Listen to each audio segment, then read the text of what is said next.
we've gotten really, really good at garbage that you can't see. And for a long time, that's what good garbage meant.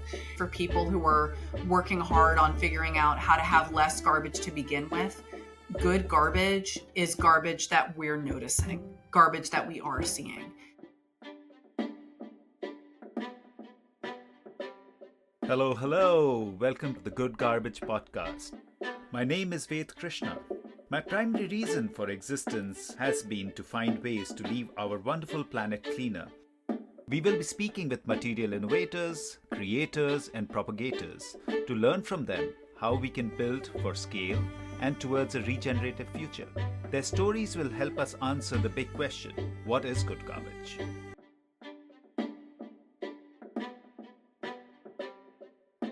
I heard about the work Atlantic Packaging is doing towards sustainability by pivoting their own work and encouraging others to grow. And I wanted to understand more. Wes Carter, the owner, and I met earlier this year and spoke briefly. I subsequently listened to a few of his talks and was further intrigued. Caroline DeLoach is the Director of Sustainability at Atlantic, and we have a wide-ranging conversation.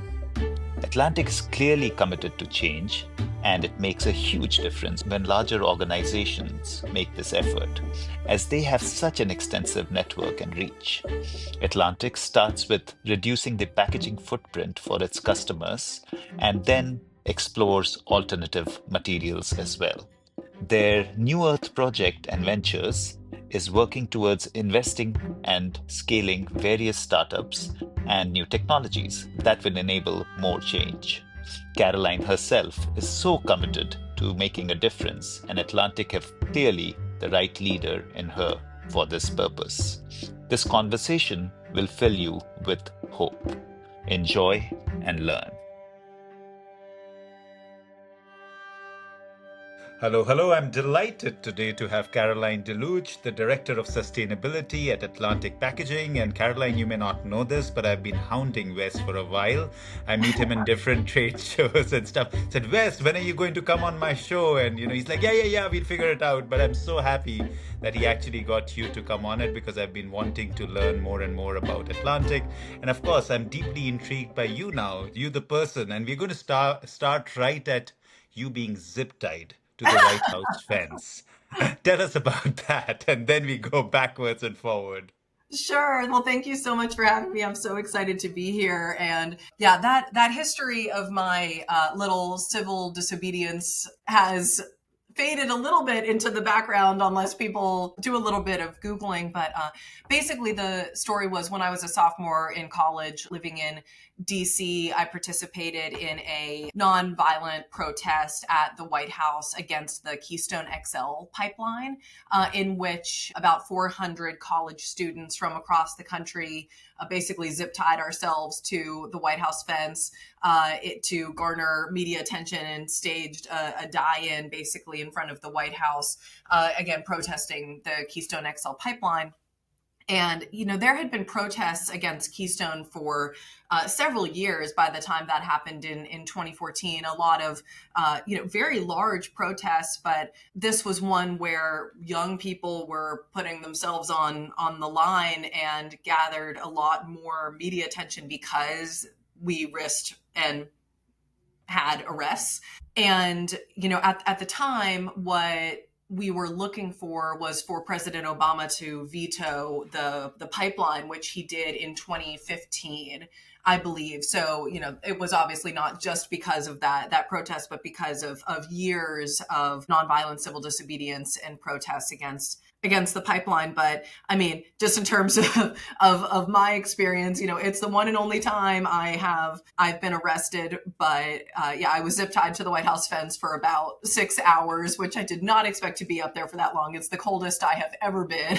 It began to snow a little bit on that early March day, but I mean, I learned so much from that experience. And one of my favorite parts of that was we were arrested by the U.S. Park Police because the White House is on park property ultimately. And what we did is something called post and forfeit, which is basically you pay your bail and admit more or less that you have done the crime and you're released. And normally the fine for this is $100, but because there were so many of us, they gave us a group rate and we only each had to pay $50 for our bail. So I had $50 of cash with me and submitted that and was on my merry way.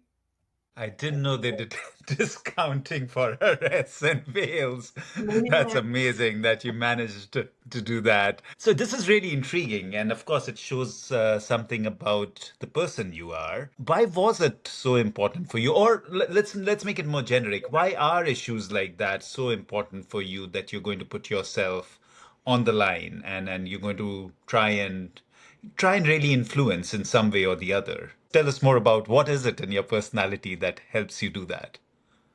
I mean, I got interested in environmental issues from a really young age. When I was in elementary school, my science teacher, when I was in third or fourth grade, showed us a video about landfills. And I remember being so taken aback that this was how the grown-ups in our lives had chosen to deal with things that we were throwing away. I, like most people, had never, especially most children, had never thought about what happens to things when we throw them away. Where is away? And I was so disturbed by this and that these systems were clearly so imperfect, and it just felt very unjust to me, especially the more I learned about it. And as I got into middle school and high school, I got really involved in the climate change conversation of it all, which of course had been heating up, so to speak, with the release of An Inconvenient Truth in the late aughts. And it became very clear that the grown-ups in my life didn't have this under control. And there was a lot of discourse about like, oh, well, you young people are going to fix it, which is a lot of pressure to put on young people, especially someone in like elementary or middle school. Like it's supposed to be this very hopeful message, but it's really quite a lot of pressure and quite generationally unjust to just be looking at young people and saying like, oh, well, you all are going to fix it. But I really took that to heart and have historically, people who know me will attest to this, put a lot of pressure on myself to solve these issues. And as I got into college, what was so poignant about Keystone XL was not so much that it was this. I mean, yes, it was the massive pipeline infrastructure project, but more than anything to me and to a lot of other people, I think it represented this fork in the road of, look, we know that climate change is happening, that we need to keep 80+% of the fossil fuels that exist in the ground if we are going to avoid the most catastrophic results of climate change.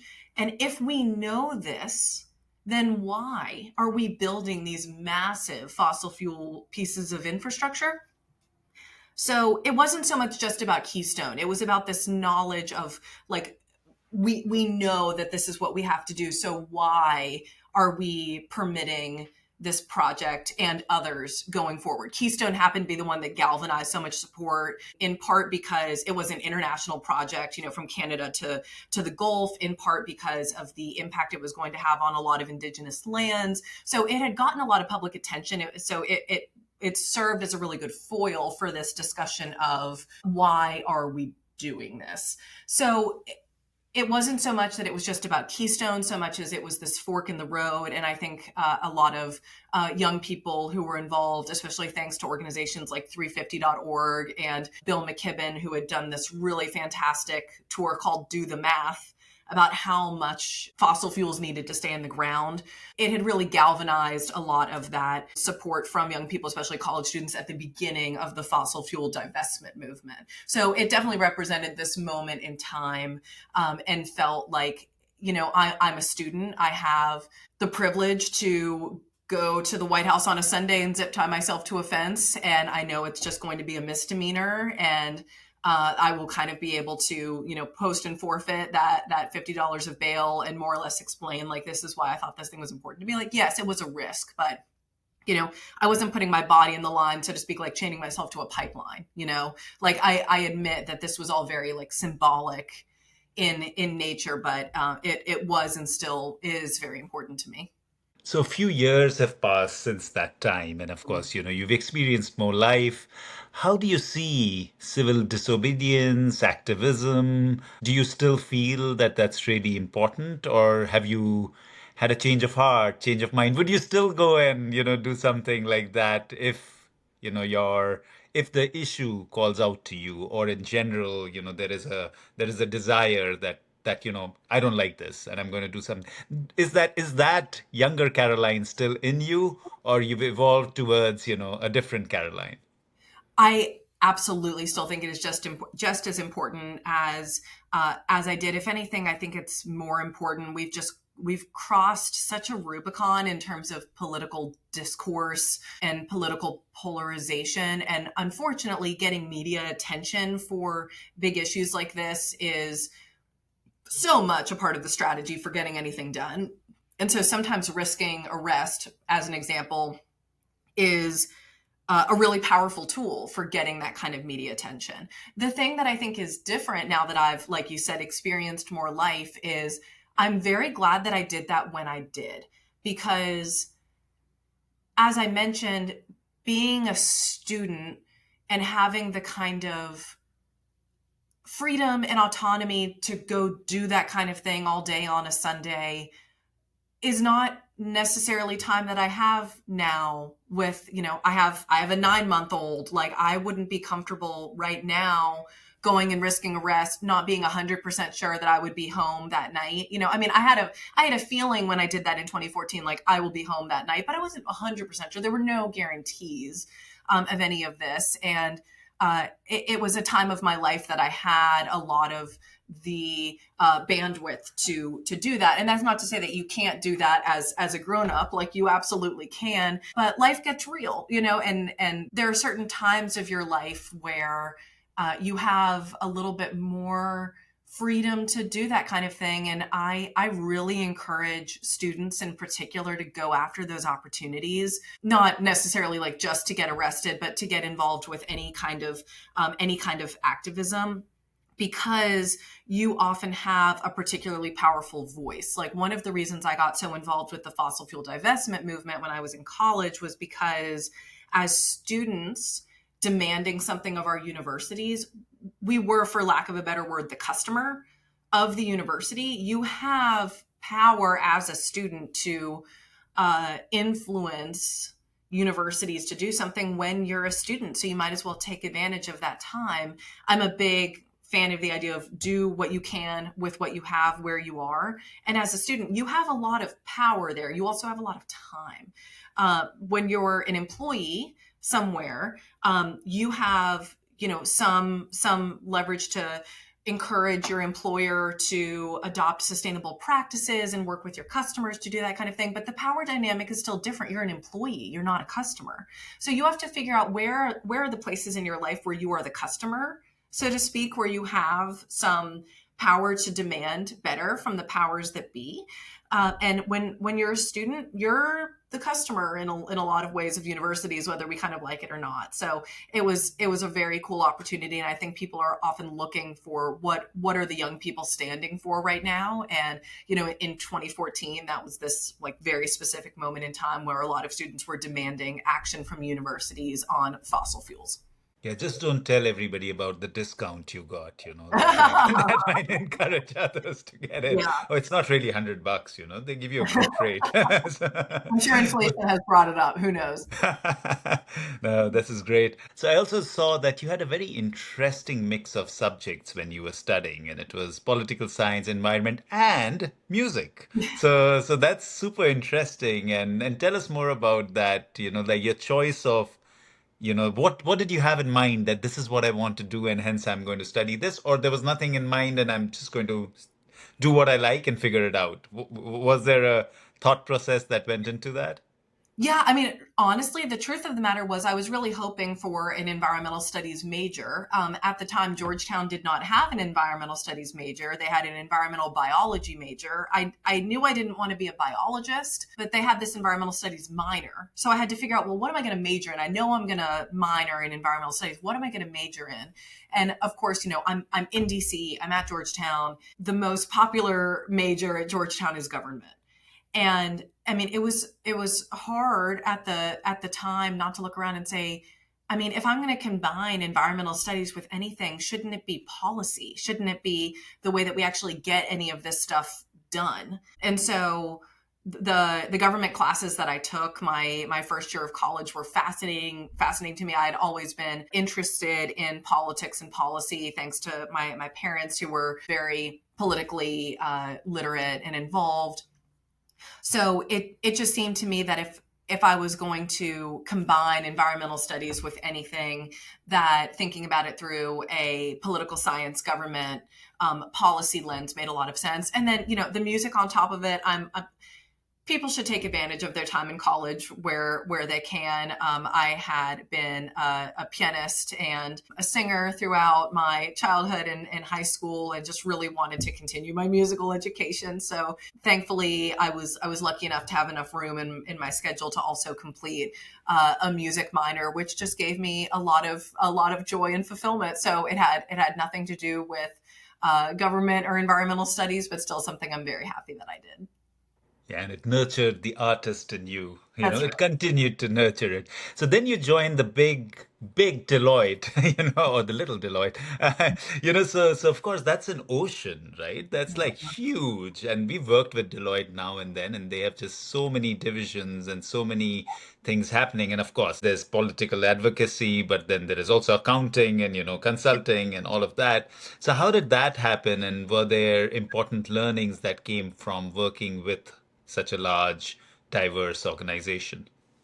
Yeah, it's a good question, and I try to be very truthful and forthright about what this journey looked like, because I know, like, I talk to a lot of students who are trying to figure out, what do I do straight out of college. So the truth of the matter was that my senior year of college, I was beginning to think, do I want to look for some environmental policy kinds of jobs? And this was early on in the fall. And as I was looking at jobs in government, everything was hiring for immediate placement, not for placement of, you know, I'm applying in November and I graduate in May. And of course, being the very like type A person that I am, I wanted to figure out, what am I doing after college now?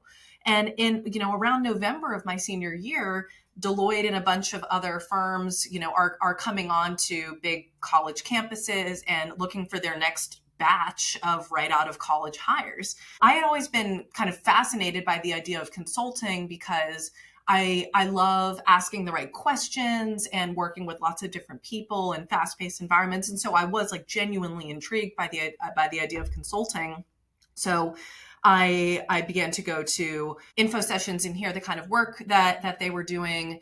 And the reason I got particularly interested in what Deloitte was doing there was because they hired for what was then just their federal government practice from the schools in DC. And having, studied political science and such, I thought, okay, well, this could be a really nice in between for me, where I get to work in the private sector while my clients are government agencies, and I'll probably learn a lot about government in a short amount of time.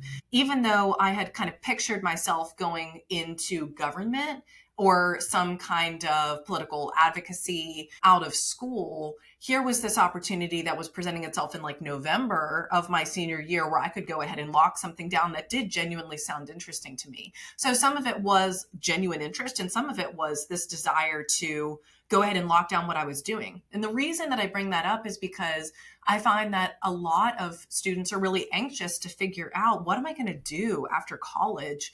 And a lot of the nonprofit government kinds of jobs aren't hiring until they need someone to join. They're not necessarily looking for, oh, well, this is a job for when you graduate. Whereas a lot of the really big firms have these annual cycles where they're getting ready to bring in their next batch of 100 22-year-olds every year. And that can be really appealing to people who are just graduating from college, to go ahead and have that certainty. And I mean, I was definitely one of those people. I accepted a job with the federal consulting practice with Deloitte in the fall of my senior year. My experience there was really fascinating because I was really hoping to get some contracts at places like Department of Energy or EPA, and those were relatively small clients to begin with at the time, but they really dried up when I joined in the fall of 2016, when the administration began to have a lot of politicization of the environmental oriented kinds of agencies. So I wound up at agencies that were not environmentally related, but still learned a ton about the ins and outs of just kind of general government sausage making. So it was really helpful to see, if I want to go into government in the administrative branch, what might that look like day to day? Where is it possible to solve problems and where does it feel really hard? And I mean, I will be completely frank that the political environment of the time while I was at Deloitte, 2016 to 2020, there was a lot of uncertainty about like what is the role of government going to be going forward. So that definitely affected my thinking about where I might want to end up more permanently in my career as well. Yeah, I can imagine. It must have been quite an upheaval, probably easier than now, but but still, it just came to me, and I don't know why. So I'm going to ask you this because a friend of mine recently, and I would have never thought she would have said this, and I said, "What do you want to really do in life?" And she's already a bureaucrat, and she says to me, "I want to run for office." Mm. Do you want to run for office? It is so funny you asked that question because I am married to someone who is planning on running for office. I have always pictured myself being appointed to something, not being elected to something. I'm not quite good enough at beating around the bush a little bit, I think, to get elected to something. I speak my mind a little bit too much, and I think I'm a little technical in the area that I'm in to run for office, but I would love to be appointed by someone who runs and wins for something to things that are circular economy related. So I'll just put that out there in case anyone is looking for political appointees. Or tell your husband that, even if it's Oh, he nepotism, knows. I Yeah, want that job. yeah, he knows. I'm well qualified. Okay, so you take a turn and you go in for an MBA. So Mhm. what prompted that? And of course, that probably takes you on a different trajectory than what you had initially planned. So how did that evolve? Yeah, there were two big things. The first was that at Deloitte, as is the case at lots of consulting firms, you're expected to take on some kind of extracurricular activities in addition to your client work, and that was, at least at the time, very much up to you about where you spent that time. And I decided to spend that time developing a community of practice within the DC offices of Deloitte, trying to improve the sustainability of Deloitte as a firm.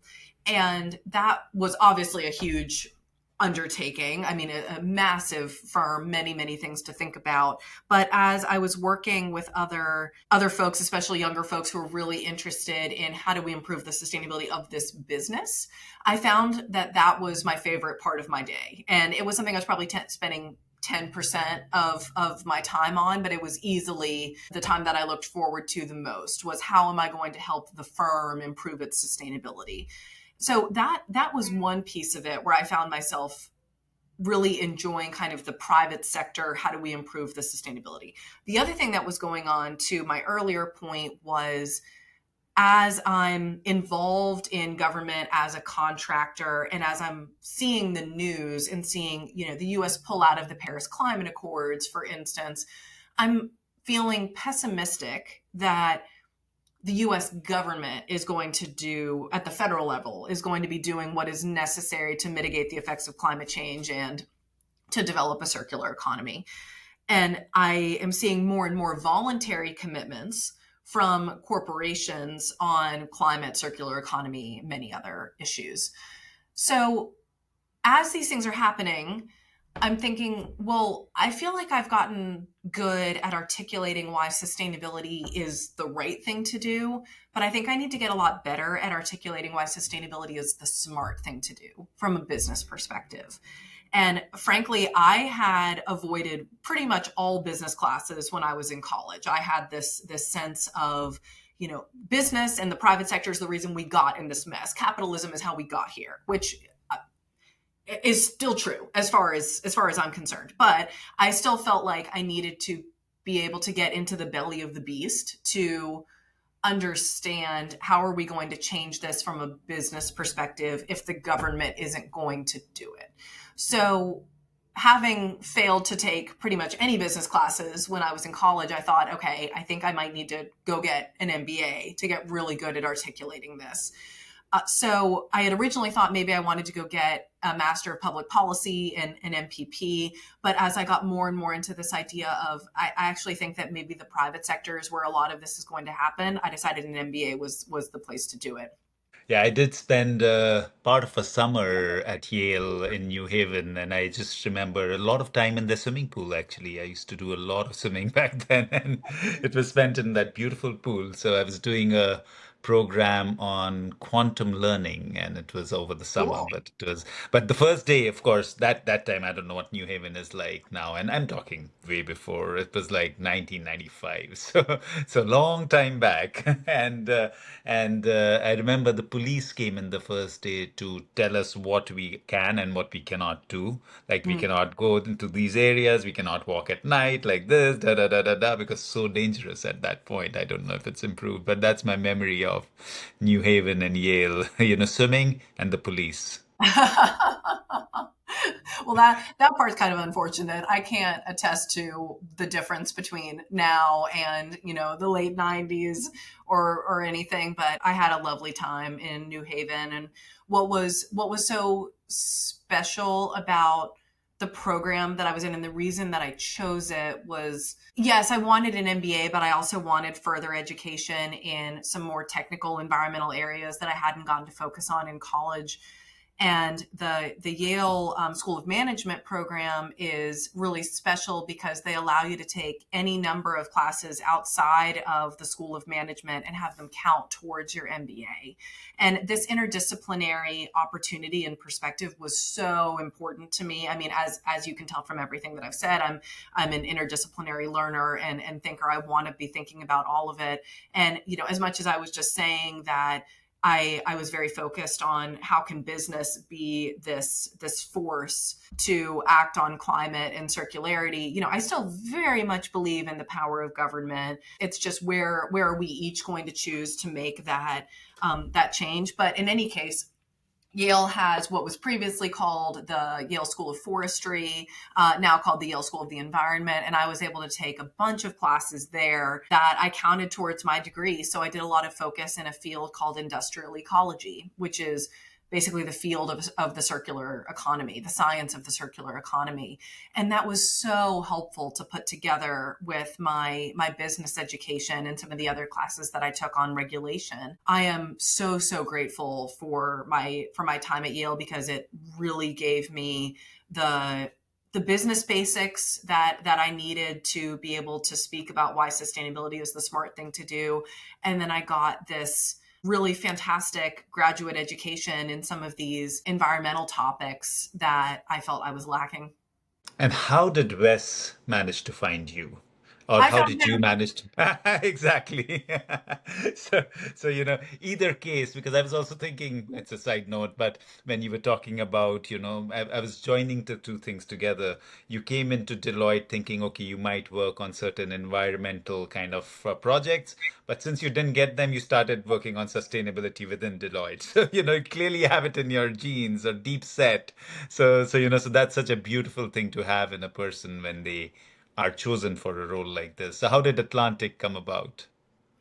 It was so serendipitous, and I'm so grateful for how it turned out. But when I was in my first year of grad school and thinking about where do I want to land next? I mean, I had come to business school to make a career shift. I wanted, at Deloitte, about 10% of my job had been sustainability, and I wanted something where at least 75% of my job was sustainability.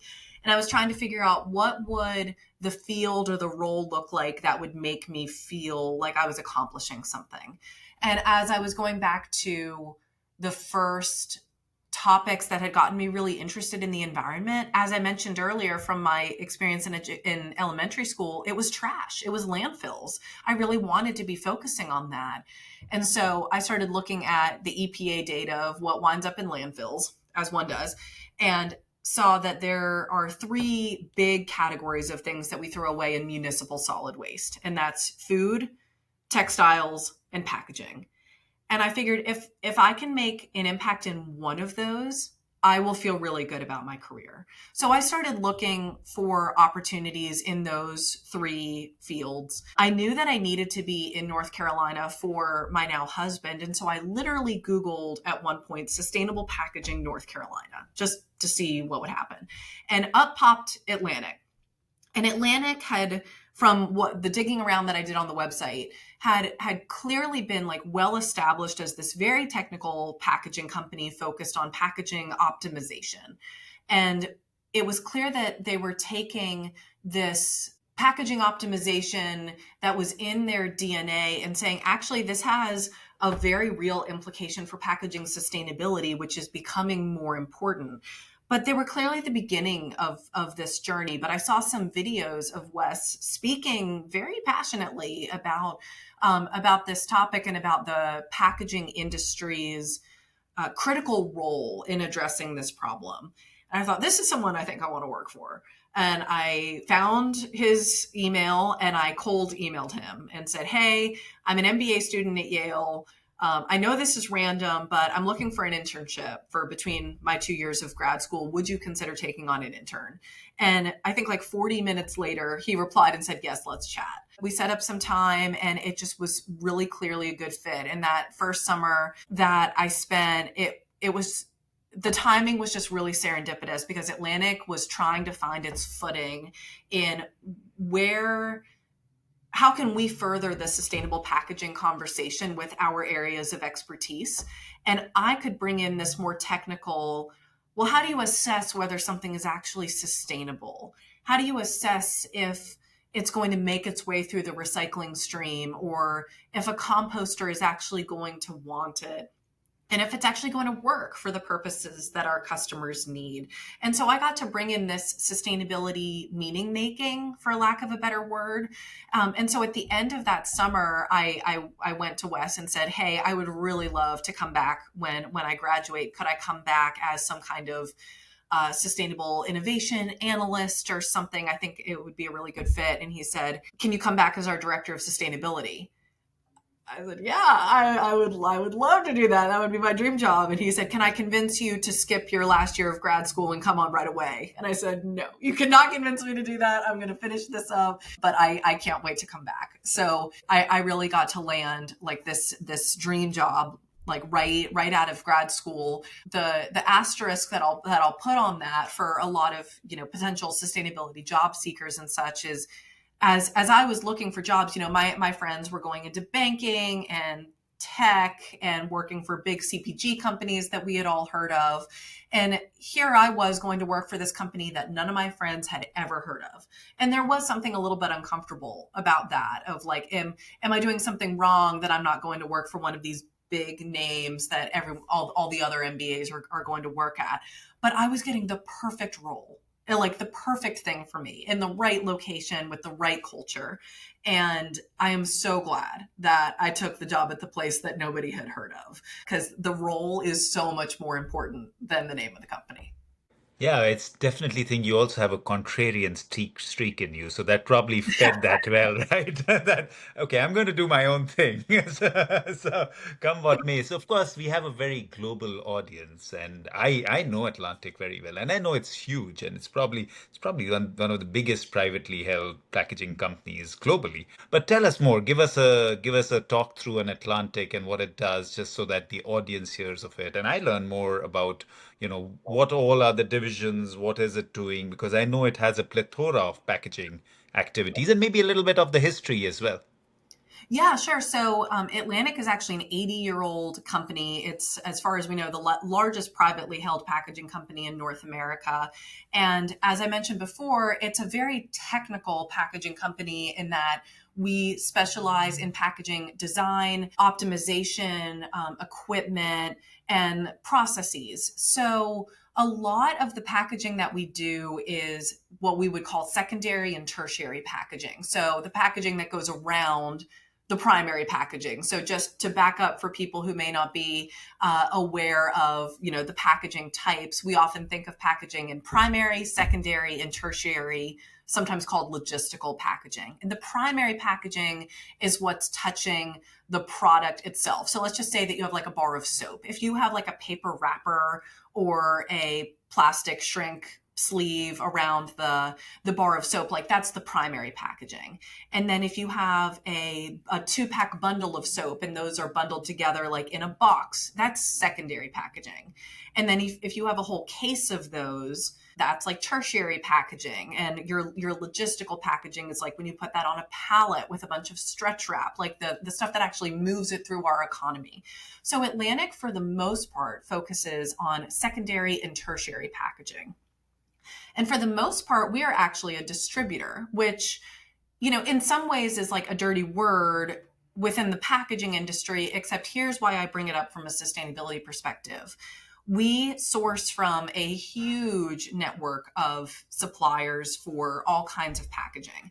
And that makes my life very easy as a sustainability professional, because as I'm trying to help our customers look for what is the most sustainable packaging for their purpose, I don't feel compelled to tell them to use a certain kind of packaging because we happen to make it. We can pull from a variety of different suppliers based on what's most sustainable for that customer. So it allows me and us in general to be very impartial about what is the kind of packaging that makes the most sense for this application to be the most sustainable. So in a lot of ways, to call us a distributor is probably not really the right word anymore. We're kind of aggregators and consultants of the right kind of packaging to meet the sustainability and performance needs of what our customers are looking for. So we serve basically every industry vertical that you can think of, from automotive to food to bakery and medical, everything in between. We're primarily based in the Carolinas in the US, but we do have a nationwide US presence. Some of our customers we're helping on a more global level, but pretty US focused. And then we have about 30% of our revenue coming from things that we make. We are one of the largest paperboard converters in North America. So that basically means we do everything to paper that you can do to paper, other than make it. So we're not a paper mill, but we coat paper, we cut paper, we turn it into boxes, we print pretty much anything that you can think of that can be done to paper, we do it. We also have a very huge printing and graphics capability. So we do a little bit of everything that you can do with paper and printing and graphics. And then we aggregate and source a ton of packaging from all kinds of different suppliers. And I would say that one of our differentiators is a focus on packaging optimization. So big focus on helping our customers use the least amount of packaging that they can to accomplish the goal that they need. And, this is kind of counterintuitive for a lot of people, because as a packaging company, you think your goal is just to sell as much packaging as possible. Your incentives aren't necessarily aligned with helping customers use less. And I'm happy to go into this if this is helpful, but we've figured out ways to incentivize ourselves to use the least amount of packaging possible to sell to our customers. Then over the last 3 or 4 years, we've gotten really involved in a lot of alternative materials to your traditional paper and plastic options. So plastic replacements made out of things like seaweed or chitin, upcycled food waste. So we've gotten really involved in the next generation of nature-based functional packaging materials, and we can go into that as well. Oh yeah, we'll go into all of those. That's why we are here. But like I say, the best packaging is actually no packaging. But Yeah. but of course, we need to protect stuff. So if you were to just digging a little deeper on what Atlantic does, so if you were to divide it in divisions or product verticals. So 30% you said is paper-based kind of manufacturing, if I can call it that, or printing and boxes. Do you guys do corrugated cartons as well and Yep. things like that? And that's Mhm. part of the same paper Yep. kind of division. How is the division? So say if it's 30% paper, what is the rest? What is the 70%? Or does it The fall other into one 70, division, trading, and that's it? yeah, that other 70% is really just all distribution. Okay. So everything that we don't make ourselves. And it could be any of it, right? It could be a polymer-based product, and it could be, and would they be divided in different segments, or would that be bunched together? I mean, it's bunched together for the sake of thinking of our overall revenue, but I think Yeah. probably the easiest way to divide it within that 70% is just by industry and application. So our folks who service protein customers who are wrapping raw chicken, really different kind of packaging, very different specifications than our folks who do e-commerce, where you're doing air pillows, bubble wrap replacements, things like that. So I think the easiest way to think about it is in terms of different industries and the applications and performance requirements for each of those. That's actually, I know you've just said it like this is what it is, but it's actually fascinating Mhm. that a company divides its focus by the customer rather than by the substrate. Because I find a lot of people, a lot of packaging companies might divide it by, okay, this is our division for paper, this is our division for certain kind of polymers, this is our division for seaweed or whatever. But it's a very product centric approach then. What you're talking about is a very customer centric approach. Okay, what does the meat packaging need? Okay, it might need a certain kind of film, it might need a certain kind of tray. So that's what goes into the meat division then, which is fascinating. And is that, I presume that's by design? Would you know how did that come about, or was it always very customer led? I think it was always very customer led, but began to make sense just based on the performance requirements, because we would have folks who were well versed in certain industries. Maybe they came from protein or fresh produce or aviation or whatever, and they had a sense of the kinds of packaging that were required for those purposes. But I mean, you really can't divide this by substrate. You have to think of it by application, because I mean, let's just say you have like your paper folks and you're trying to figure out how to service your customers who are in e-commerce, who are maybe using a paper-based cushioning in Amazon packages. If you want to use paper then to wrap raw chicken, it's not going to accomplish the same thing. I mean, we just have dramatically different needs for paper that's doing different kinds of things. Same thing with plastic, very, very different requirements. I mean, a lot of people don't have an appreciation for just the huge diversity of particularly plastic materials and all of the different things that they have to do. And now, I mean, there's a lot of diversity within paper materials too, but each of these customer bases, it's really very similar to my time in consulting, in that each of my customers is so different. And a lot of what I love about this job is getting to learn about the different industries and the applications where packaging has very different needs, because I can't use the same packaging that I do in e-commerce for protein. I just can't. So we have to think in a very customer centric, application centric way about the kinds of packaging that we're using. But trust me, Caroline, the industry does go by substrates, and it's interesting that we are talking about this, because I like when I jumped on the call, I said, "Oh, I was giving a talk," and I just rushed in, and I was giving a talk to the Federation of Paper Traders in India, and it was 600 people. These are all paper traders of India. And my whole talk was basically aligned on this, that what is paper? So ultimately paper is a substrate. Don't get so obsessed about paper. Paper does one of three things, I said, and that's it. It either is used for communication, and that could be anything in printing, writing, whatever, advertisement. And then there is hygiene, and that could be anything in the tissues and diapers and napkins and what have you. And then there is packaging, right? Those are the three divisions that those are the three usages that paper has. And if we start thinking of ourselves as merely paper providers, you're actually getting into the same syndrome as a typewriter provider and a fax provider and a telephone, dial phones to providers. You will get defunct because you're not understanding what the customer really needs. But that's the way the whole industry functions. So I'm so impressed that Atlantic figured this out because it actually changes everything. The way you work, the mindset, the kind of people you hire, the way you serve, the thought process of solutionizing.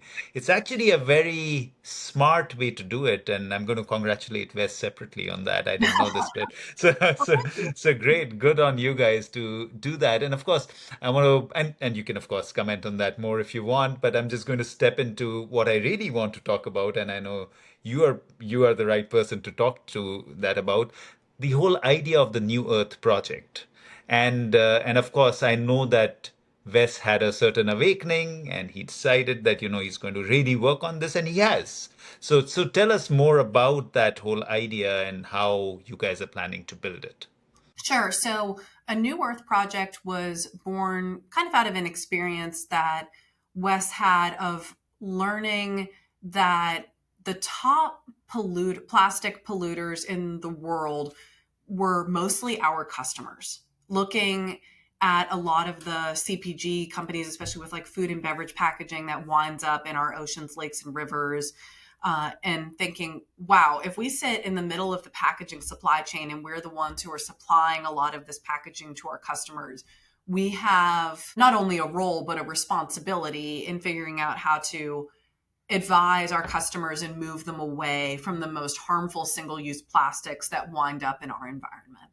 And he is also an avid surfer and outdoorsman and has seen firsthand a lot of the garbage that winds up in Earth's most beautiful places. He began talking to a lot of outdoor athletes and professional outdoor athletes who were seeing this same thing and saying, I mean, I know that this feels very far away from professional skiing or surfing or what have you, but single-use packaging is a really big threat to outdoor athleticism and the enjoyment of the outdoors generally. And so he was trying to figure out how can we use professional outdoor athletes to raise awareness of these problems and then to integrate those efforts with the packaging supply chain and a lot of the biggest companies in the world to address plastic pollution in our Earth's waters.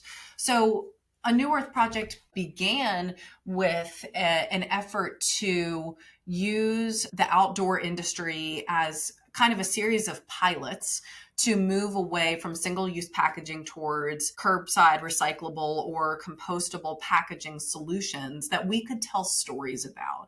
So we began to work, for example, with surf companies who were moving away from using lots of shrink wrap and tape and bubble wrap to package their surfboards and trying to figure out how could we use completely curbside recyclable or reusable materials to package and ship these items, and then tell stories about how we did that and why consumers like them better.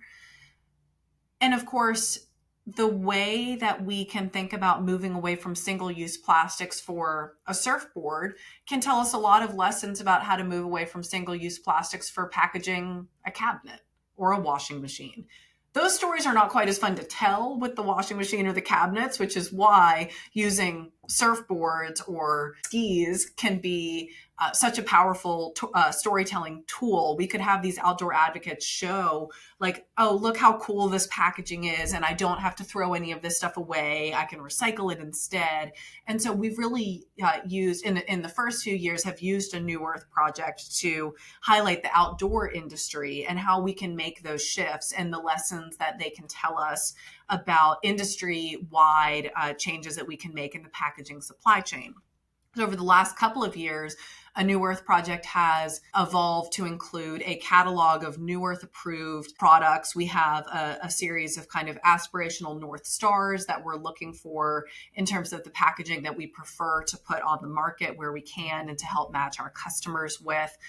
So it's become this galvanizing force for storytelling around making packaging switches, around highlighting a lot of the voices of professional outdoor athletes who are trying to show that single-use plastic poses a big threat to their sport and of course to the earth's waterways, and then to involve brands from across industries in telling success stories about how they have made switches away from single-use plastic towards either recyclable materials or towards a next generation of alternatives to traditional plastic.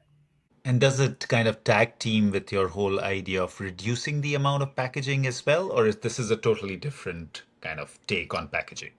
No, I mean, completely aligned. So, I mean, the first and foremost thing that we always want to do is figure out how to help customers use less packaging. I mean, the surfboard is a really good example because we did need to move the surfboards into a corrugated cardboard kind of protective packaging material to float the surfboard within the box. But pound for pound, we're using much less material than we did when it was covered in bubble wrap and tape, etc. The idea is of always to use as little as possible, and then where we do need to use packaging, to figure out where to use curbside recyclable or compostable materials. But optimization and design for less is always first principle. Do you have any matrix for measurement? Like, how do you holistically measure that, we've reduced this much packaging? Because obviously, as a company, you would want to keep growing, but per customer or per piece, you want to reduce the amount of packaging. So how do you, like, if you're sitting in a boardroom, how do you decide that, okay, am I doing justice to my goal of reducing packaging while I'm also wanting to grow the company? So how do you have a matrix for measuring that? Yeah, it's such an interesting question because as I was alluding to before, you would think as a packaging company, your goal is just to sell as much packaging as possible. So how do you align your incentives to use less? So there are a couple of ways in which you can do that. I would say that one of the first ones is this is not a zero-sum game where we only have, X amount of business with a company and we need to switch all of their packaging from plastic to paper, but we need to use just as much material so that we make just as much money. Let's use less material and make less money on the applications that they're using today and create trust with the customer so that they say, oh, you're actually helping us use less material and spend less money on it. Hey, can you help us do packaging for this other item too? And so we grow new business in applications that we weren't having before. So we're still growing in that we're getting more business within each customer. So that's part of it is getting just new business on top of what we're already doing by creating trust that our goal is always to use the least amount of packaging possible and to help save our customers money. I mean, that's such a huge part of it, right? Like if we can save our customers money, like all of us are going to be happy, and then they want to do more business with us. So that's probably piece number one. Piece number two is a lot of times where we're using less material or a different material, the margin is often higher on those new sustainable materials. So we're ultimately using less of it. The customer's ultimately spending less money in total on their packaging, but we might be selling a higher margin product or a higher performance product. We would rather sell better, higher performing products than lower performance commodity products. And so they win and we win. The other piece that I think is important to mention here is we're always thinking about packaging in the sense of total cost of ownership. So it isn't just about pound for pound the amount of material that a customer is using. You have to think about all of the other implications of your packaging on labor, on freight, on consumer experience. So again, just to go back to the surfboard example where by the way, they were using substantially less material when they moved from plastic to paper, but the cost was approximately the same for the new paper material that they were using. However, where we did wind up saving the surf companies money was in the cost to pack the surfboard. So the new paper-based system was so much more efficient to pack that they brought their time to pack a surfboard down from 20 minutes to 3 minutes. And a lot of the surfboard companies were so excited about the labor that they were saving there that it was well worth the trouble of making the switch, even though the material savings, the cost for material savings was actually not that high. Like the labor savings were quite high. We have other situations in which the reduction in packaging allows companies to put more on any given truck. And so they bring down their freight costs. I mean, this isn't just about the cost of materials. It's about thinking about the total cost of ownership of packaging. Now, extended producer responsibility fees are becoming a bigger part of that in terms of thinking about it isn't just the cost of the material, it's the fees that I'll be paying in various states on the materials that I'm using. So it can't just be about the cost of the material. It has to be about labor, about freight, about EPR fees, and we find creative ways to make sure that we're aligning our incentives with helping our customers use the least amount possible. So I get the theory, and I'm going to push you a little bit for my education, right? So what happens in business, Caroline, is ultimately you need something to measure whether Mm-hmm. you are meeting your goals or aims or whatever you've set out to meet. So what I find here is there's a dichotomy because you want to grow as a company because you're a business and like that's what your shareholders would want, right?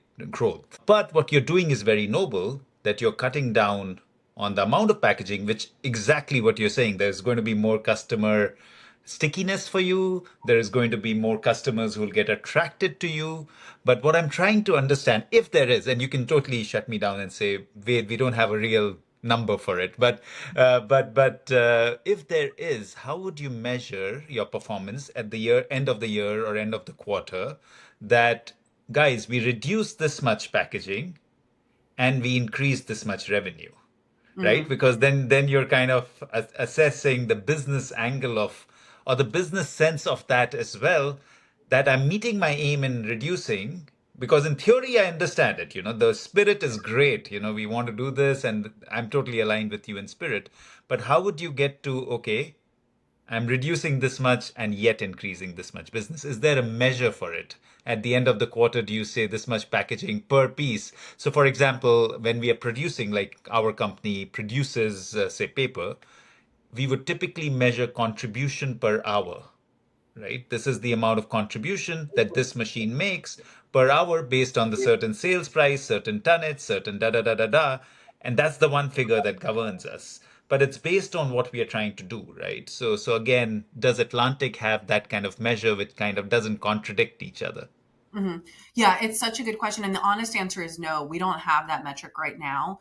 It is something that I would love to see in the future because if we could prove out that, hey, we see this amount of revenue increase with this amount of material decrease, like that would be super cool. And maybe we could get other packaging companies aligned on this as well.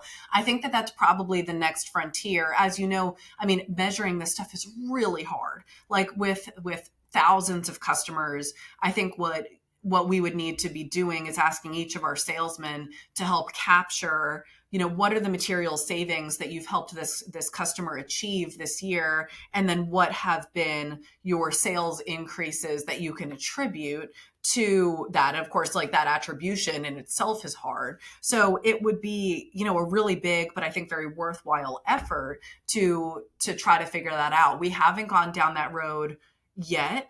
But I think that it would be very worthwhile. And if someone could do it, it would be Atlantic. You know why? No, there is a reason for it. And that's from our earlier conversation, because you're application led, right? Mm-hmm. So it tags team, right? So say if you're so application led that this is my division for white good packaging, the TVs and the fridges, etc. So that's my division. So you're so application led. So I'm sure there is somebody who figures out on a typical TV what is the amount of packaging that it takes, and then what did we reduce, and the revenue from that segment is obviously you already have that bit. So I think if someone could do it, it would be Atlantic because you are application led. And that's why I've said earlier, it's really wise the way you've structured the business itself. So good luck on that. I hope you do it. And then in the future, call me, tell me, like we figured this out Yeah. because this is great. And most likely this is going to be the case. You would have reduced the packaging and increased your revenue. Yes. So because the stickiness, the customer centricity would be so much higher, and you would have had a positive social and sustainable impact. So all three are great, right? So that would be, I would love to get that figure if you guys figure it out that okay, this is how we did it. Yeah, and I think EPR will have a very positive momentum in helping to generate those numbers because, frankly, what I'm seeing industry wide, and I'd be curious if you're seeing something similar, the data quality is just so poor industry wide about the amount of packaging that's used for any given application. And now companies are being forced to calculate it. And we're going to have more data industry wide about what is the average amount of packaging that it takes to pack a TV. And so if we can all collectively be getting that and then be aiming for reduction because we're all trying to save money on that material, then I think we'll have an easier time starting to generate that number about where did we achieve material savings. And then, by the way, where did we see increased revenue?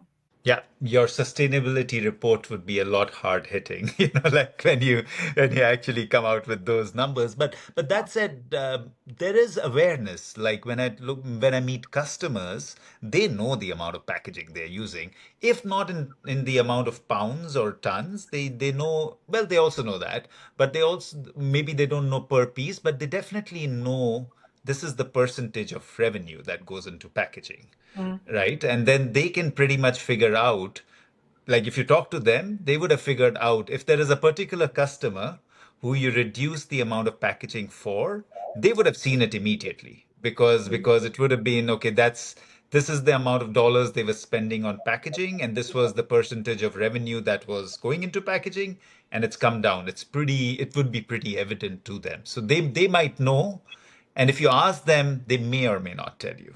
So that's the challenge. Depends on your relationship with them because they don't want to tell you that, we've really reduced our packaging, even though you know and they know, and so that's Sure. that's the industry dynamic. Yeah. We would like to take a minute to thank our sponsors. Good Garbage is sponsored by Paka, a family of brands that produces compostable packaging and works to implement regenerative solutions. Paka's new project is to bring compostable food serviceware and food carry products to the North American marketplace. Learn more at paka.com. Now back to the conversation. All right, I'm going to pivot and go back to New Earth, but one of the other interesting things that you've done is the New Earth Ventures. So, and then you were talking a little bit, you're inferring to it a little bit on new products that you are investing in. So I would love to know more about that and also from a standpoint of the listeners, because a lot of the listeners come from the early sustainable packaging kind of businesses and people who are interested in sustainability.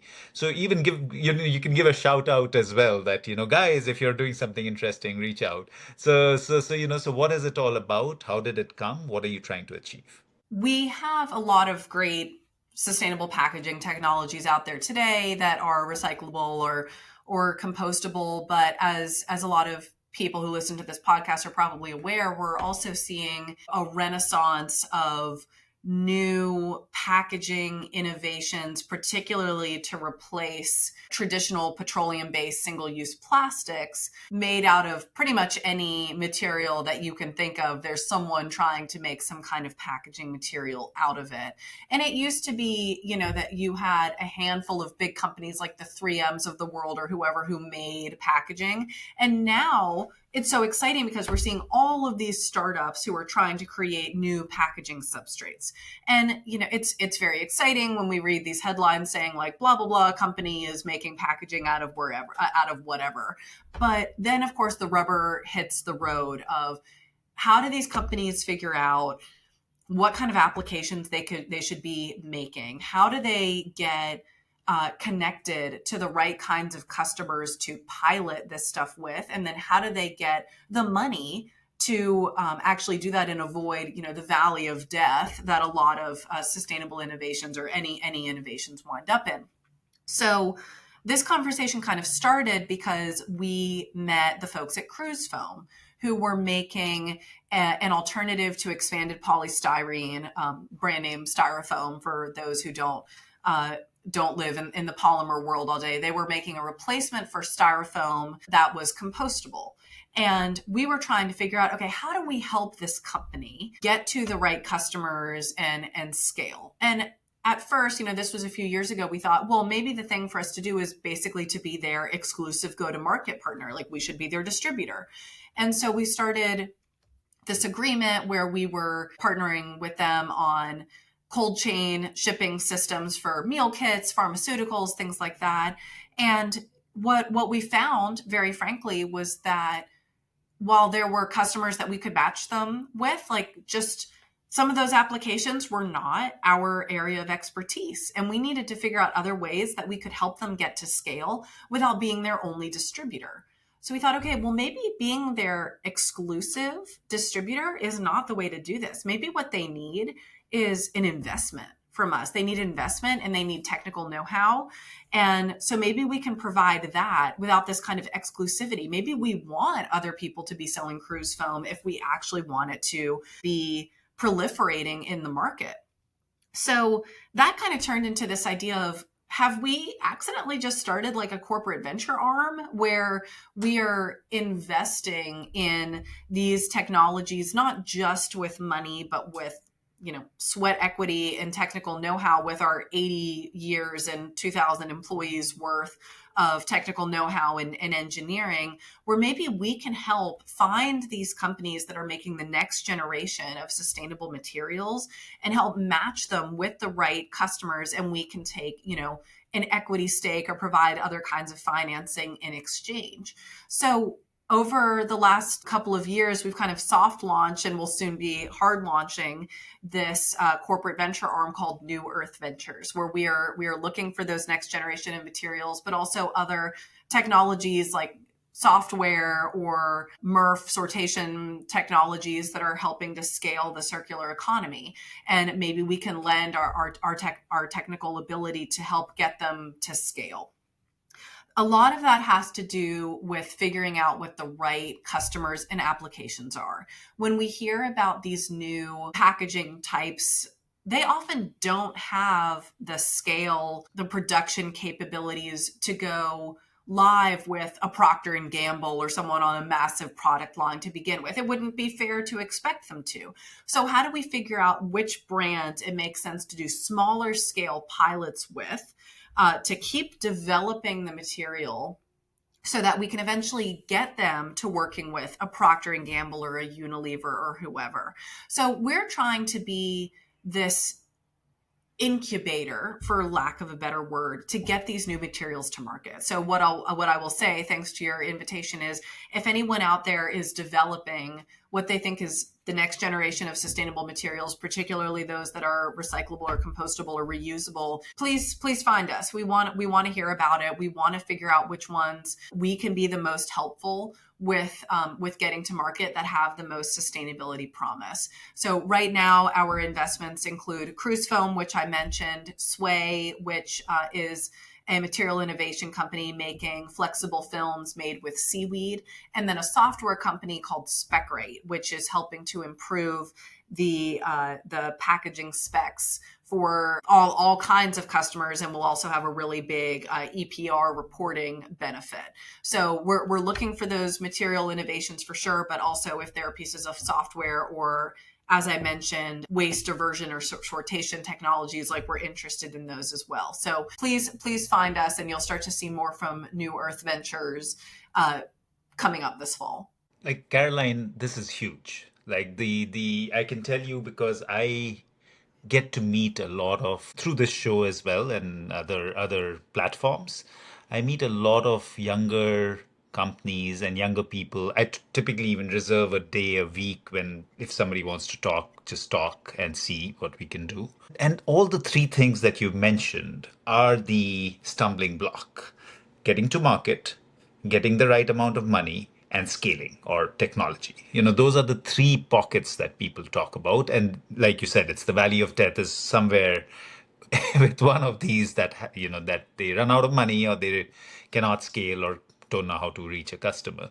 So I think this is huge because Atlantic, of course, understands the market space so much more. They know what will work, what will not work. So that guidance coming, that kind of support system being there is huge for these organizations. So like I'm sure many organizations will thank you for this. But I want to thank you as well for thank you and Wes and whoever else is involved in this part.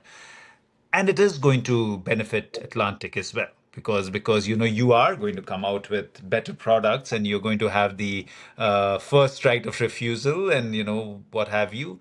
And this is how you kind of change the world one piece at a time or one package at a time in our case, right? So you try and create that. So it's, of course, you mentioned two people, and of course I don't know the software company, but of course I know John and Julia really, really well, and they've been on the show as well, and we hang out and we meet from time to time.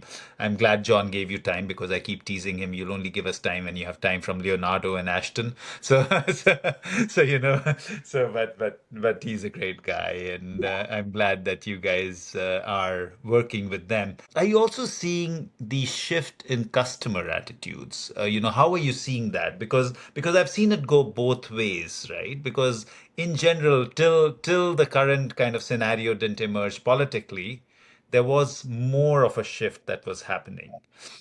And then now I see a little bit of resistance or a delay in the attitudes. So how are you seeing things holistically? And are you buoyant? Are you a little bit disturbed? Where are you on that? Yeah, it's such an interesting moment in time because you're right. We're seeing a little bit of backsliding on voluntary commitments and investments in new packaging types. I think on the voluntary commitment side, I think what happened was there was so much energy in the late 2010s around pressuring brands away from the most problematic single-use plastics, and a lot of big beverage CPG companies, et cetera, made these huge commitments for 2025 or 2030 goals of how much plastic they were going to reduce and the recyclability of the things that they were going to use, et cetera. And I think what has become so clear, for better or for worse, is how dependent the brands are on the rest of the infrastructure that exists, particularly for recycling. So I think such a good example is the Colgate toothpaste tube debacle, where Colgate said, we are going to develop a toothpaste tube that is recyclable because it's just made out of number 2 high density polyethylene plastic. And so you'll be able to recycle it in your curbside bin. And they went through the trouble of developing that toothpaste tube that is technically recyclable. That is to say, if it were to get separated with other number 2 plastics, it could be recycled with those. The issue was sortation. When a recycling sortation facility, we call them MRFs in the industry, material recovery facilities, when they receive these toothpaste tubes, they're used to these things not being recyclable. They don't get sorted properly with other number 2 plastics. And also, a lot of other companies are not making toothpaste tubes that are designed for recyclability. And we can't expect people who are at MRFs to be looking and seeing, is this a Colgate tube or is this somebody else's tube? Like, that is simply not going to happen. So without all of the toothpaste companies getting together and saying, we're all going to make monomaterial number 2 HDPE toothpaste tubes, and we're going to figure out how to make sure that the MRFs nationwide figure out how to get these sorted, they're not actually going to be recyclable. And so Colgate got sued, basically saying that their toothpaste tube was recyclable when they couldn't actually prove out that it could be and would be recycled. And this is such an important example, I think. And I really applaud Colgate for all of the work that they have done to try to solve this issue, because I think they did everything that they could figure out how to do for the design of their package. And that's what they had control over. But figuring out how to get all the other toothpaste companies to make theirs out of the same thing and figure out how to get this thing sorted, that's pretty out of their hands. That's not to say that they can't have an influence. They should absolutely try. And I think that they are trying. But I mean, traditionally, that's out of a business's scope to figure out how to do. And it's pretty counterintuitive to say, hey, you as a company need to figure out how to get your competitors to do the good thing that you're doing. Normally, that's, purely from a business perspective, that's not something that we expect businesses to have to do. So I use this as an example because companies like Colgate made big commitments for saying, here's how much of our packaging will be recyclable by 2025.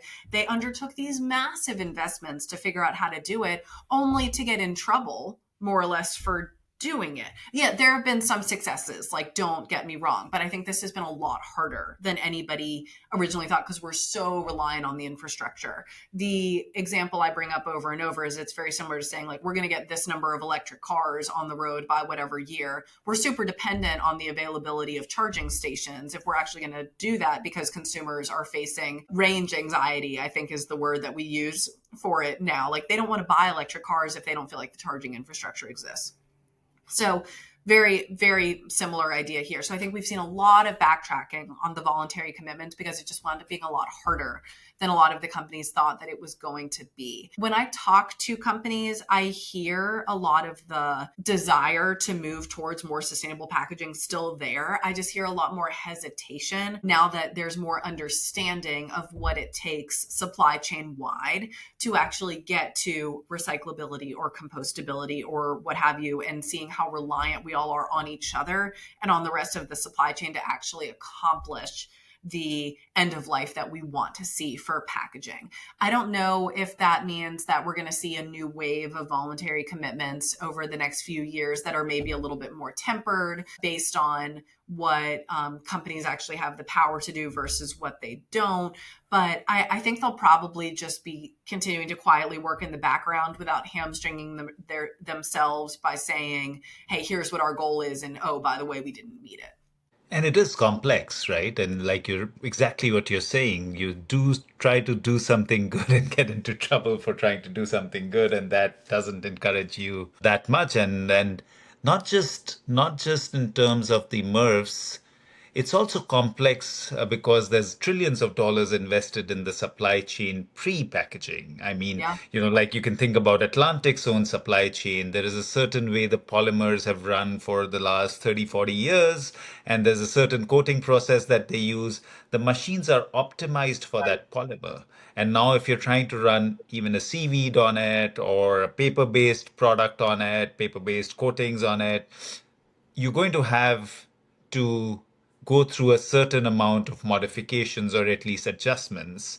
And that also must be a challenge, right? Like like people, the converters would not want downtime at their dime or on their cost. So how do you deal with challenges like that? Because there's a whole supply chain setup. You can't just disrupt that. You can disrupt the material. So the material has to be designed for the current supply chain and not for its own optimal morphology, that it has to follow. So how do you come around, getting the right material? Well, it kind of inhibits you in a way towards the material as well, right? Yeah, it's such an important point because I hear consumers ask all the time, well, why can't we just make packaging out of blah, blah, blah, or why can't they just do blah, blah, blah? And so much of it has to do with the equipment, right?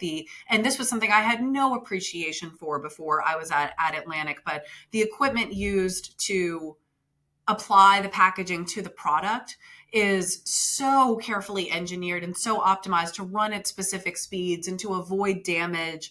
And a lot of times what we're trying to figure out isn't so much like, can you package X using Y? It's, can you package X using Y on the machinery that has been used for years? How do you retrofit existing machinery so that it can run this new material? Even moving from, a plastic overwrap for something to a paper overwrap for something. I mean, the machinery that applies plastic to something could easily break paper if you were trying to use paper for it instead. So it isn't just about material science. It's also about all of this equipment.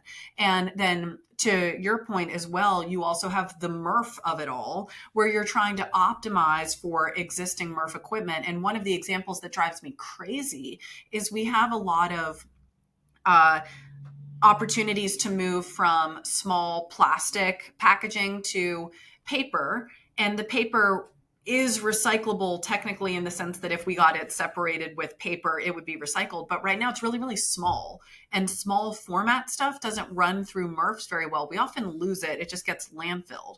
So if we're moving to a paper format that's smaller than 2 inches by 2 inches in 2 or more dimensions, we're not going to actually see it recycled. And there's this perverse incentive that's created sometimes to create paper formats that are larger than they need to be so that they will actually get sorted and recycled at MRFs. And reasonable people can disagree about whether that's worth doing in order to get the paper recycled. Like, should you use more material just to make sure that it gets recycled as opposed to using less, but seeing it wind up in landfill?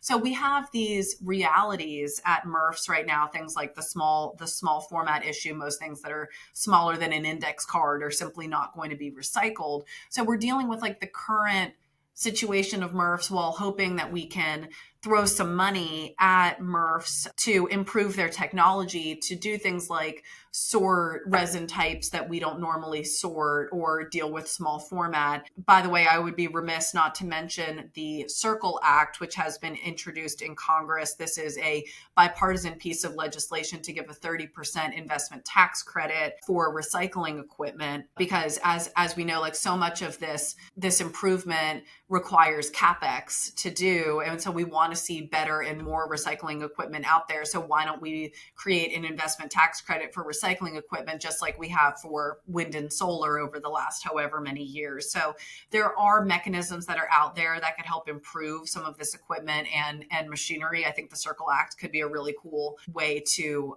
incentivize that. But all of this is to say, you're right. This is a problem. We have to optimize for the equipment and the infrastructure that we have while also potentially designing for a future state in which it improves.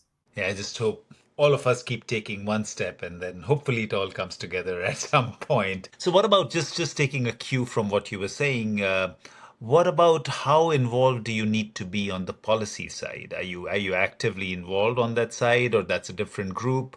How important is that for Atlantic? It's critical. A huge part of our sustainability team's role is policy because it's moving so quickly. So a couple times in this conversation, you've heard me mention extended producer responsibility laws for packaging in the US. These are laws that we now have in 7 US states that more or less prompt brands to pay fees based on the amount and type of packaging that they're using. And so this is creating huge new incentives to use less and different packaging for our customers. There are new or additional incentives to be using recyclable or compostable packaging. And I'm a big proponent of intelligent EPR. I think that this represents a really cool, like market-based way to move towards more sustainable materials. But of course, when the rubber hits the road on all of this stuff, like the devil is in the details of these regulations within each one of these laws. And we've been really involved, particularly in California's EPR law. Wes sits on the advisory board for that EPR law, which is colloquially known as SB 54. And so we have been neck deep in those draft regulations for several years now. It's really important that we design these laws to do what they were meant to do, to actually incentivize reduction and incentivize the right moves to recyclable or compostable materials. And, there are a lot of places where these laws across the 7 states are not harmonized with each other. And we're going to create quite a headache for the brands if we can't figure out. I'm not saying that they have to all be exactly the same, but I think harmonize is a good word because they're at least going to rhyme with each other a little bit in different places. So we're trying to be very involved in the details in places like California, but also looking at the big picture of where are we going to see future EPR laws and how do we want to help influence them to actually accomplish what they're supposed to accomplish, avoid unnecessary loopholes, avoid unnecessary administrative burdens, and avoid unintended consequences.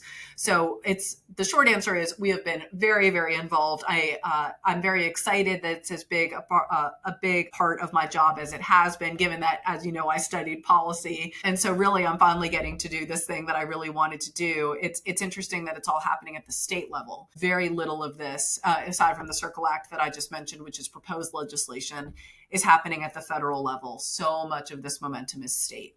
Oh, that's great to hear. So just taking our conversation towards closure. Final three. So if you look at the whole gamut of things that Atlantic works with in terms of materials, how much of a shift do you see maybe in the next 5 years from the materials you use now towards more sustainable materials? Because of course, you're trying to reduce the amount of packaging, but you have to rely on numerous polymers right now. But with the kind of work you guys are doing, I'm sure there is some thinking around even moving the materials. So say just arbitrary numbers. So if say your total amount of packaging was 50% petroleum polymers right now, what would you say would be an ideal state in the next 5 years or so?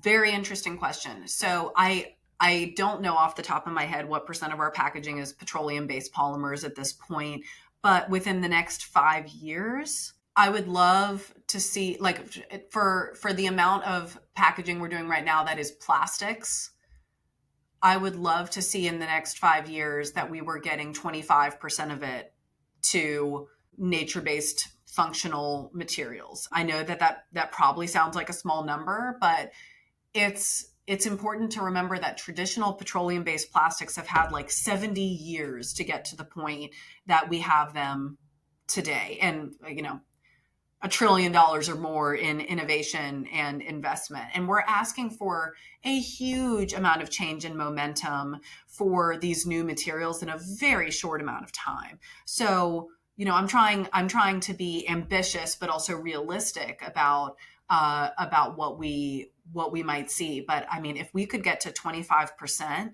away from these petroleum-based plastics, I would be really excited in the next 5 years.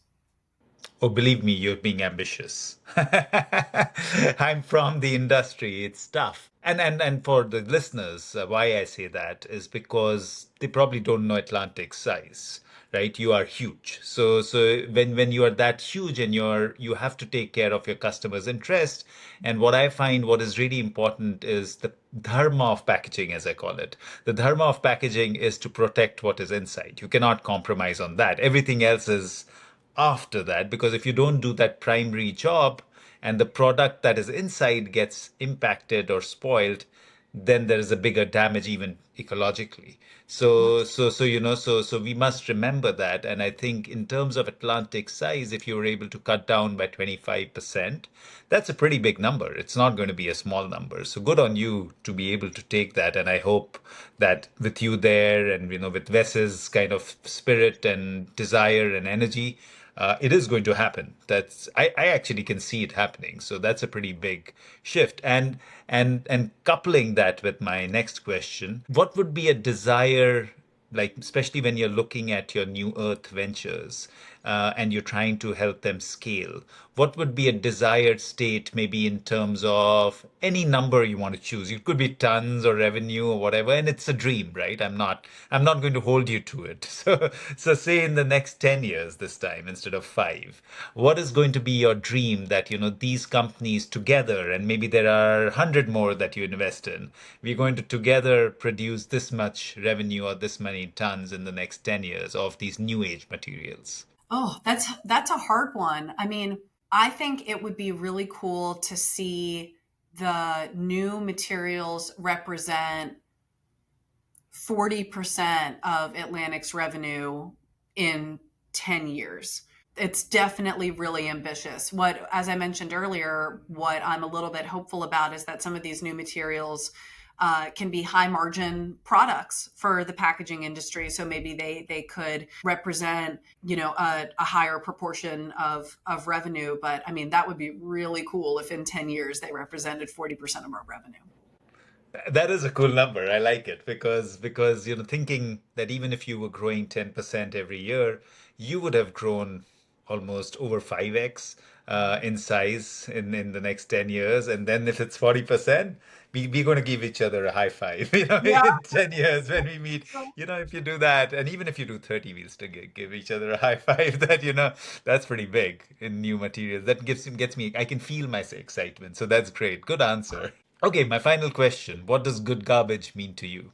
I've thought a lot about this question because it's really hard. I think what I keep coming back to is that for a long time in human history, good garbage meant garbage you couldn't see.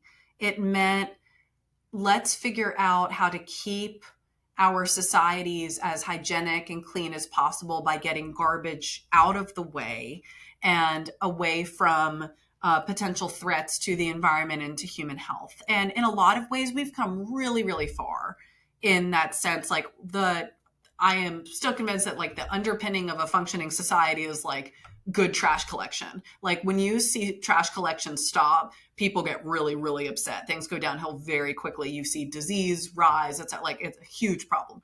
We've gotten really, really good at garbage that you can't see. And for a long time, that's what good garbage meant.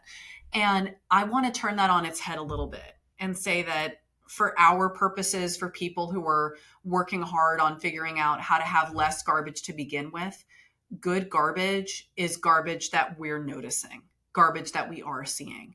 And I think COVID had a really big impact there for a lot of us, where we were seeing more of the trash that we were creating, in part because it was arriving at our doorsteps. Like we were ordering a lot of stuff. And so we were seeing a lot of that packaging waste as a result. But I generally think that particularly since like 2017, 2018, where awareness of the ocean plastic pollution crisis has risen, et cetera, people are generally more aware of what they are throwing away. They think about it a little bit more. If they can put something in the recycling bin rather than the garbage bin, they want to. So I think good garbage is what we notice. And I am seeing more and more people start to think about like, oh, when I got this shipment, it came with like all this other packaging stuff I didn't really need. And they're noticing it. Good garbage is the garbage that we notice. My longer term answer is like, good garbage is the garbage that we don't have at all, obviously. But I think that we're in this really hyper aware state right now. And a lot of companies are needing to be very cognizant of the packaging that they are sending to consumers' doorsteps, because people are starting to notice it more. So even though for a long time good garbage has meant the garbage that we don't see, I think now we're kind of at this point where like good garbage, if we're going to really move in a direction of a circular economy for packaging, is the garbage that we're generating awareness of. That's definitely a first, so thank you for that. Oh, good. I'm glad. Yeah, nobody said, garbage that we can see, because that is what is going to result in more change. So that's really cool. So thank you so much, Caroline. This has been such a delightful and a very learning conversation for me in many ways than you may not realize, because just simple nuggets that you've provided here and there in terms of just application or reduction in packaging or investing in new ideas are all just so enthralling to see. So good on the work that you guys are doing as Atlantic Packaging, Wes and the team there. And of course, I think it's such a good thing that you managed to join this team, because I'm sure you're going to create big differences as time passes. So thank you so much for taking the time. Thank you for being on the show. Thank you for sharing, your clear ecological spirit and your heart towards this planet. And thank you for the work you're doing. Thank you so much for having me. I'm so glad that it was helpful, and I am always excited to share the work that we're doing. Like, we definitely don't do this alone. So I'm excited to see what other packaging companies and innovators are doing us. And as I mentioned before, if anyone out there is working on innovations in packaging that they think we should be aware of, please find us. The easiest way to find me is on LinkedIn, and anyone can shoot me a message.